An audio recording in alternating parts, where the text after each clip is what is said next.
The following is a production of Stevenson Media.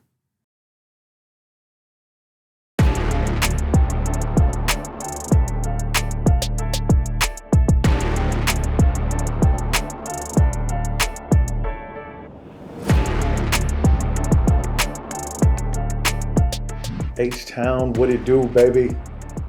I am Nick Stevenson, the self-appointed president of Houston Sports Nation. The man next to me is Ruben Calvillo. I call him Mr. 713. Welcome to episode number 49 of the Twin Toros Podcast. Ruben, 4 people have wore the number 49 in Houston Texans history. Do you know who the greatest of all time is? I don't even know. It's Jake Hansen with a whopping 2 tackles. Jake Hansen, the demon. Shout out to Jake Hansen. Just 49's an ugly number. It is. That is why this year Tucker Addington will be wearing number 49. Do you know who Tucker Addington is? No. He is the new long snapper for your Houston Texans. Oh, right. Yeah. John Winks is now. He flipped that 6 upside down because he's with the San Francisco 49ers. To a 49. So this is going to be the Jake Hansen episode. I got to, with all due respect to Tucker Addington, we got to see what you're about first. You got to, listen, man, we can probably agree John Weeks is the greatest long snapper of all time. Was he the only long snapper we've ever had? I think. I'm actually not sure, but he played a long time. He might be, or he might have come in with just a couple of years in. That's a good stat. I should probably look that up. He's definitely the greatest Texans long snapper. So he could be the greatest long snapper. He has to be in the long snapper Hall of Fame. Yeah, for sure. I don't think there's a long snapper in the Hall of Fame, but I don't think so either. I would say that he at least should be considered if that position were to ever make it. Can you imagine his contract, bro? Like he probably went from making like what 10,000 every week to now making like, a couple $100K. He was making a few $100K, maybe like $1 million. I don't remember. I think his last contract he was making like $1 million a year to snap a damn football, bro. Man, sign me up. I should have. My parents, you messed up. You should have taught me to snap a football. But anyway, I want to congratulate us both. We're stupid. On episode 49. We're almost to 50, man. We're almost to the half-century mark, so I'm proud of that, too. But I want to thank all of you guys who have been rocking with us on the Twin Toros Podcast on ESPN Houston. Listen, let me remind you really quick to please follow Ruben at 713 Houston Sportscast on YouTube. You can find him at 713 Houston Sports on X, 713 Houston Sportscast on IG, 713 Houston Sports on TikTok. Just type it in wherever you consume your Houston Texans content, and you will find my man. He does daily Houston Texans content, and you can find me at Houston Sports State of the Union Podcast on YouTube, X, TikTok, IG, Facebook. The beautiful thing is I'm going to put all of our links in the show notes / description of this video, so you don't have to go looking for us. I'm going to hook you up with a link so you can find us. Ruben, this week said to me that every Houston sports team now is in win now mode. Okay.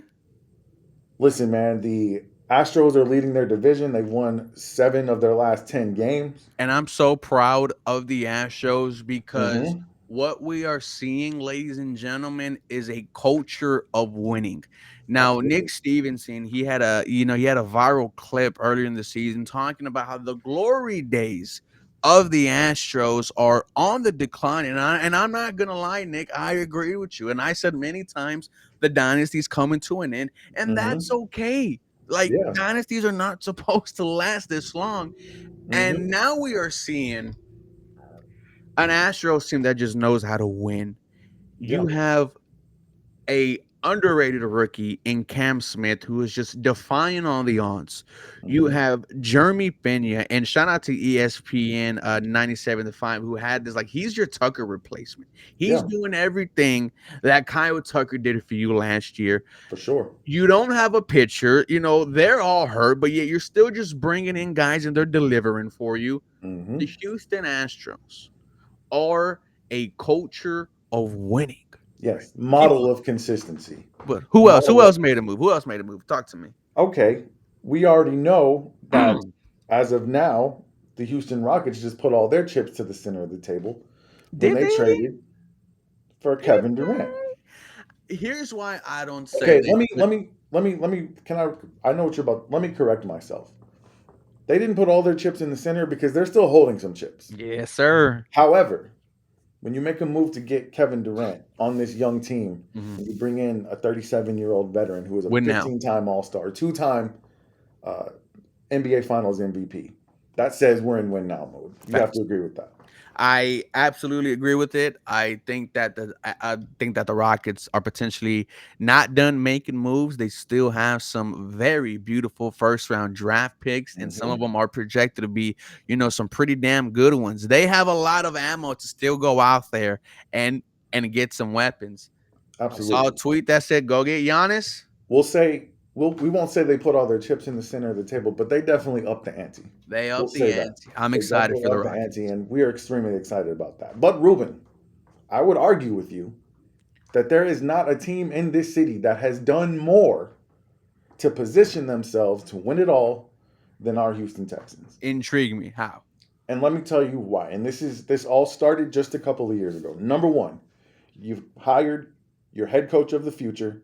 It was a legacy hire in D'Amico Ryans, the greatest middle linebacker in franchise history, the hottest coach on the market at the time, and you brought him home to Houston. The very next, that very season, you drafted your quarterback of the future, and then immediately turned around and got your pass rusher of the future. Then the following season, you went to free agency and you acquired Danielle Hunter. You threw money into the free agency market. In this offseason, you traded for C.J. Gardner-Johnson. You signed Nick Chubb. You completely revamped the offensive line. You completely changed the offensive coaching staff. I'm not saying that they're the most likely to do it, but I don't think anybody's put in more work to try to get there than the Houston Texans. The Rockets making this one trade, that's great. And they tanked for several years. They got the coach they wanted, but the Houston Texans have been making chess moves, whether they're the good right ones or not. You cannot argue that they've been shuffling that chessboard over the last several seasons to try to position themselves to be a Super Bowl winning team. Well, that's where you shout out General Manager Nick Caserio. For sure. And the work that he's done here, the previous couple of seasons. You talk about D'Amico Ryans getting here. He already established a piece for D'Amico Ryans, and that was drafting Derek Stingley over Sauce Gardner. And look how that, draft pick is playing out now with Derek Stingley Jalen being Petrie, one of the best cornerbacks in the NFL. Jalen Petrie selected, in the I believe, was he a second or third rounder out of Baylor? Third. Yeah. And now he's the highest paid nickel in the NFL. One of your first ever draft picks, Nico Collins, is one of the best wide receivers in the NFL when healthy. And that's why I say you add all of that together, nobody in this city has done more, maneuvered more, shuffled more pieces to put themselves in position to win a championship. So the question I have to ask you, Ruben, are the Houston Texans, do they have the most pressure out of any team in this city to win it all? Yeah, I mean, I would say yes, they haven't won one. But I would say no, because if you don't win one with Kevin Durant, that's a failure. You have to win one with KD. The Astros been there, they've done that. I'm just excited the fact that I'm caring about these regular season games, and that's something that Astros fans haven't done the previous couple of seasons, because I've heard this from them. Let's just get to the playoffs, right? And now we're seeing, I found myself watching every single end of highlight games because I'm locked in. I'm excited. Yeah, for sure. What the Texans, I would say, the pressure's really not on them because they're still trying to figure it out. After this season, I would say absolutely, right? As you get into year 4. And there is pressure, don't get me wrong, but it's not as big as the Rockets. I would say the Rockets have the most pressure to win themselves a championship. Like you mentioned, you said first, they put all their chips in, right? Right. So you go out there, you get Kevin Durant. Man, we were talking about Kevin Durant 12 years ago, dude. Now Yeah. So here's my thing. The reason I respectfully, and I appreciate your point, the reason I respectfully disagree with you is for what we said earlier. The Rockets are still holding a few chips. And if I disagree with you that if they don't win a championship with Durant, that it's a failure. Now, if they don't make it to Western Conference Finals or maybe even get to the finals, You don't think that if they don't win a ring, it's not a failure? no, only because they did not. If they would have given up their entire core for Kevin Durant You gave up and then come Jalen up, Green. here's the thing: you did give up Jalen Green, and Oh, you're a Jalen Green hater, though. I was a great Jalen Green fan, bro. You better read my work. I was, oh my goodness, no. I've been on the keep. First of all, I've been on the keep Jalen Green train. I just wrote an article 2 weeks ago why the Rockets should not trade for Kevin Durant. My fault. So no, it's all good. But I'll tell you this much: when it happened, I wasn't thrilled about it. But the only thing that makes me happy about that, and I know this is a Texans podcast, but we're going to represent H-Town today. The only thing that made me okay with it is that you did not give up the entire farm for Kevin Durant. Mm-hmm. You still have bullets in the chamber. Let's say Kevin Durant, let's say they bring him in, they sign him to an extension couple of years, and you make the Western Conference Finals one year, you make the finals another year, but you don't actually win the chip. He comes off your books. Now you got $50-60 million in cap space. The rest of your team is still young. You're either re-signing, hopefully Amen Thompson is taking off, maybe Jabari Smith is taking off. They don't have to win a championship in the next 2 years. For me, the Houston Texans have to at least make a Super Bowl in the next 2 or 3 years. They don't have any more assets. They literally have put all of their chips in the center. Well, of the I mean, you still got all your first, second, third round picks for the foreseeable future. You also got extra picks that you acquired in the Laramie Tunsil trade. So actually, we still, and also you're about to have a lot of money next offseason, but right before you pay for CJ Stroud and pay for Will Anderson Jr. Mm-hmm. So like I said, maybe this year the pressure is not there. Next year, absolutely, because that's right before you got to make him the highest paid quarterback in the league.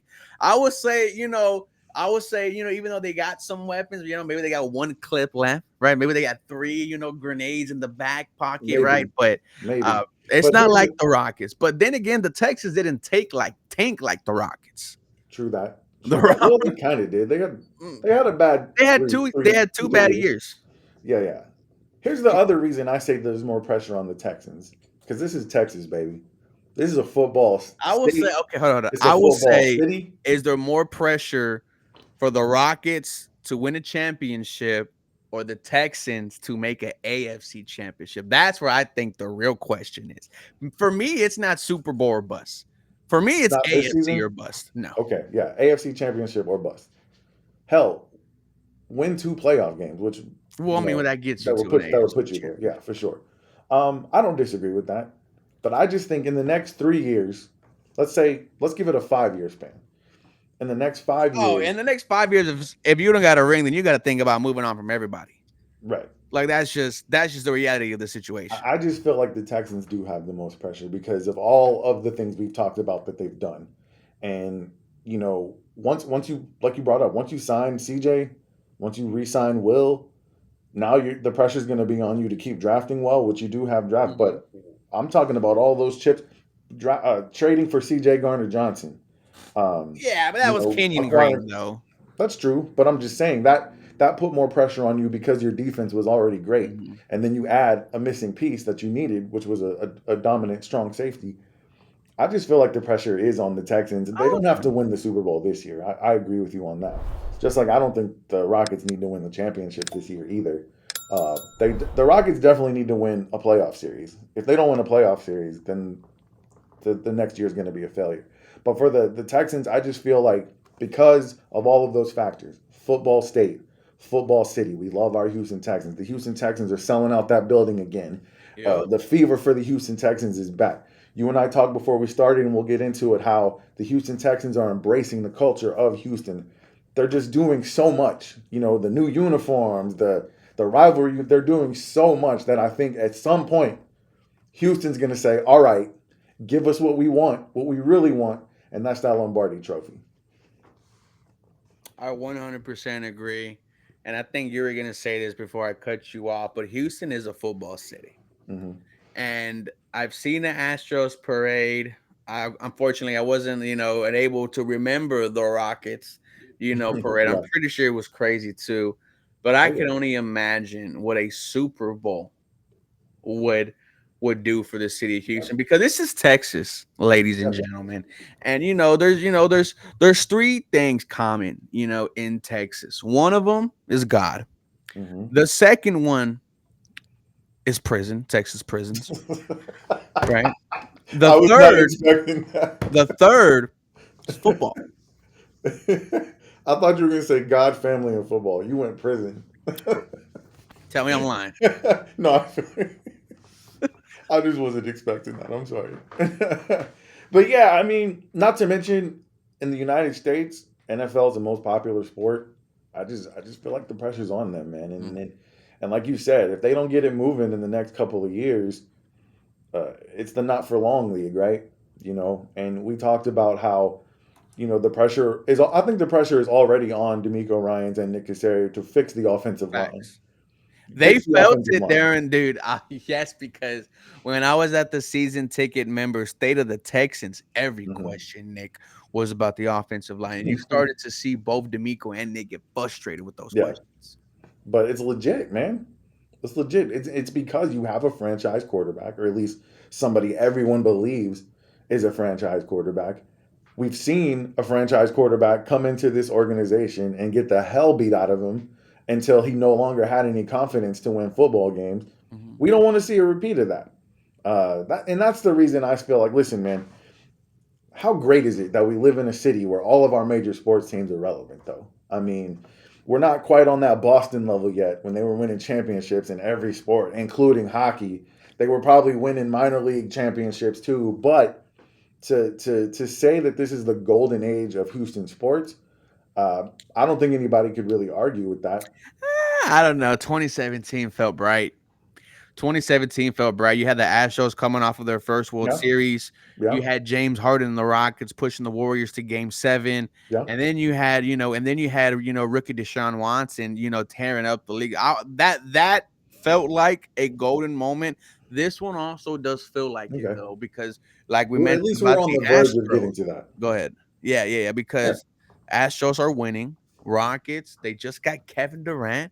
And the Texans, they're entering year 3 of their new era. So I could understand that. Yeah, but we're in the new era, right? We had the other one that failed. Yeah. It's all for naught if we don't hang up any banners, bro. I need to see one between the 3 of these teams, somebody's got to hang up a banner in the next 10 years, bro. Right? Well, the Astros. Somebody has to. So, I mean, we can give the Astros a little bit of grace because they've already done what they needed to do. And I agree with you. And you talked about, that TikTok that I made. And what I was saying at the time is I'm cool on the Astros. They were the best team in baseball for a decade. They won 2 World Series. Like, they have some grace with the city of Houston right now. And that's why I'm saying, I mean, the Texans have never won. The Rockets haven't won in 30 years. The pressure's on those 2 teams, and we brought up how the Astros are the model of consistency. I will say the Texans over the last 10, 15 years and the Rockets over the last 10, 15 years, this is what I love about all of our owners that we have in the city of Houston, is they've had the balls to make moves like the one we saw made yesterday, like the ones we've seen the Texans make. They are trying to win. They haven't necessarily been successful at getting all the way to the mountaintop.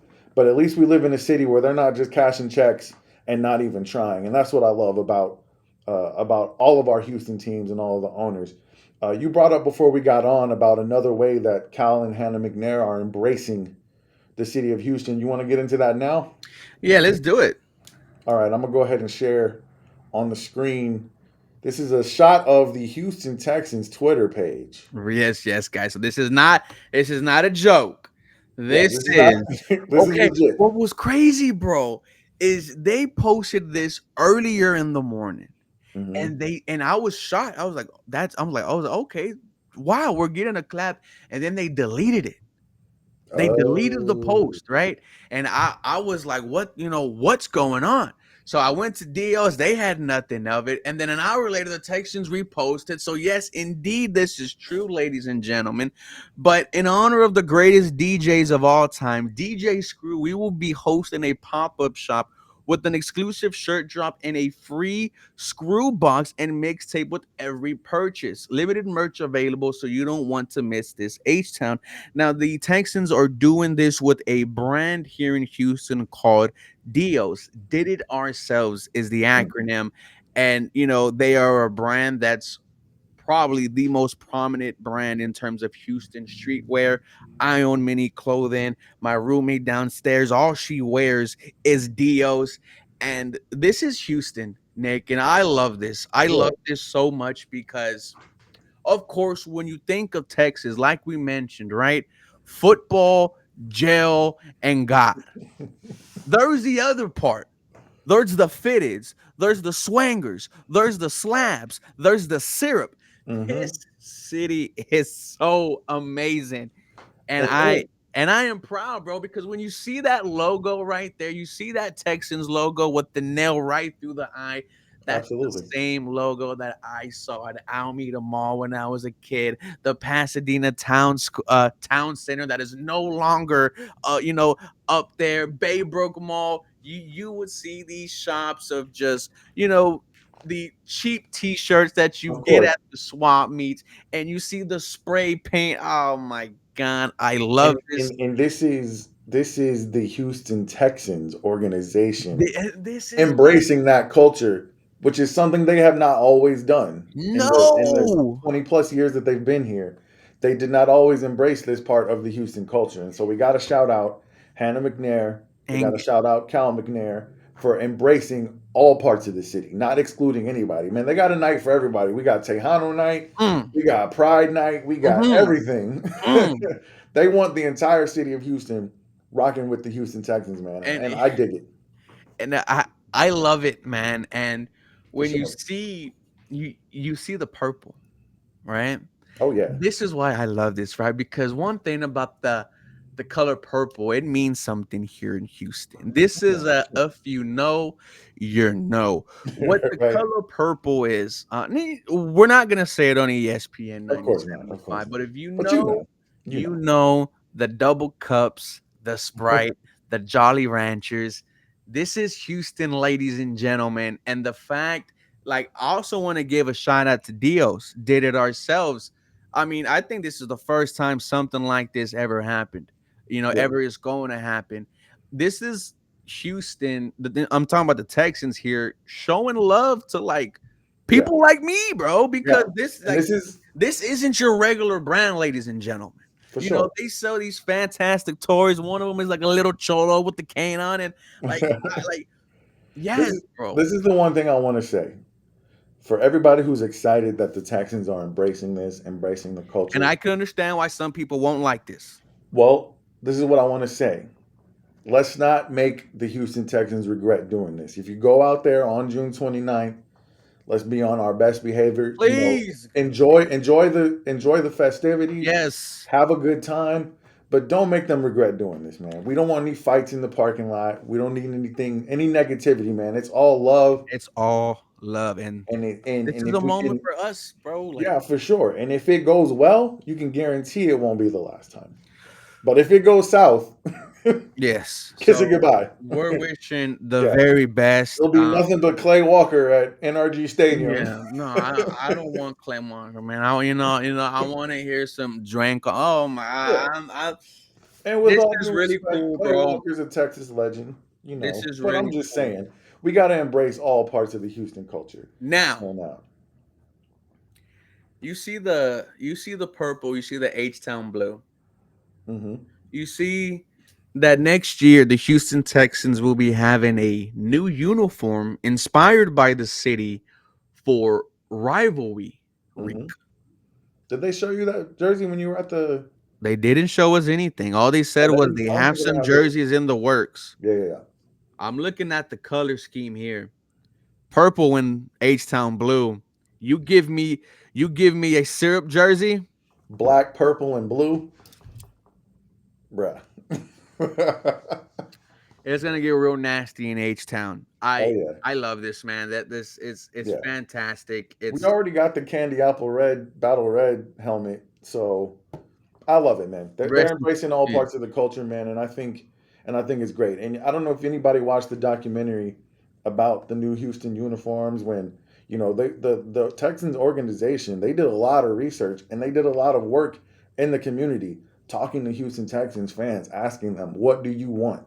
And the one thing that the Houston Texans did not always do a great job of, yes, they represented the state of Texas well, but we wanted something for H-Town specifically. Mm-hmm. And they have really embraced that. They've really gone and done that. So I think it's really cool that they're doing this on June 29th. You pulling up or what?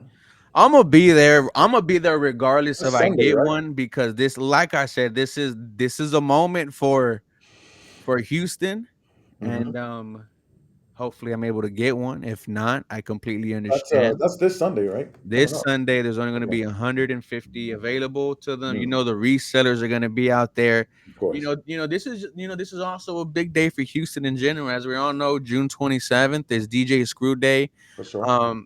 So it's gonna be Houston, man. I'm excited for it. This could potentially be the start of something really great. And you know who else is excited to be coming to H-Town is Kevin Durant. And it's not just because of the basketball team. Watch him pop up. You know what Kevin Durant's thinking about. Thinking about that drink. He's thinking about that flower. He can't wait to get here. You know what he's thinking about. There's probably a couple of gentleman establishments we might see Kevin Durant at in H-Town. I'm going to see him at Show Palace. Bruh. That would be something. But anyways, man, this was a fun episode. You and I, we agree that there's pressure on the Texans. For sure. The level of pressure we may not agree on. Yes. But the fact of the matter is that we're having this conversation about our NFL team and about our Houston team. What more could you ask for, man? It's like Delta Slim said in the movie Sinners. A sinner like me, what more could I ask for? What'd you think about Sinners? Sinners was an excellent movie. I already bought it. Fantastic. It cost like $25. It was an excellent movie, man. I love that movie. I saw 28 years later. Did you? Yes. Okay, so check this out. This is a little bit off topic, but I'm actually starting my third podcast. Oh. It's called The Expired Spoiler. Listen, man, I grew up not being able to watch certain movies, so there's a lot of classic movies I've never seen. So I'm going to watch them for the first time, and I'll be reviewing them on my new podcast. Oh, yeah. So you guys look out for that, too. Whenever it goes down, I'll let y'all know about it for sure. But, man, that wraps it up for episode 49. We're at the half-century mark, man. We're going to have to find a way to do it big next week. 50 episodes ain't nothing to shake a stick at, bro. Let's go do it at the deck on Fountain View. I'm working Monday. We don't have to be a Monday. We'll figure it out, man. But we got to do something big for episode 50. I don't want to get too emotional about it, man, and we'll probably get into it. But I just want to thank you very much, Ruben, for taking a chance on the old man. For those of you who don't know, Ruben and I met when we both had joined ESPN Houston's Rock the Mic competition immediately, because I'd already seen Ruben's content. So I already had respect for his hustle and what he was doing. But when we finally met in person, man, it just clicked. And we were both disappointed by the fact that we did not win that competition. But we didn't put our heads down and go home and tuck our tail between our legs. We said, hey, bro, let's do something else. Let's do our own thing. ESPN noticed, and here we are, man. So I'm so thankful to them. Thank you to Joe George, Samantha, everybody over at ESPN. Thank you guys so much for rocking with us for 49 episodes. Let's do it big for number 50. This means the world. And as we get to episode 51 and 52, that's, we're almost, what is that, a year of being together? Yeah.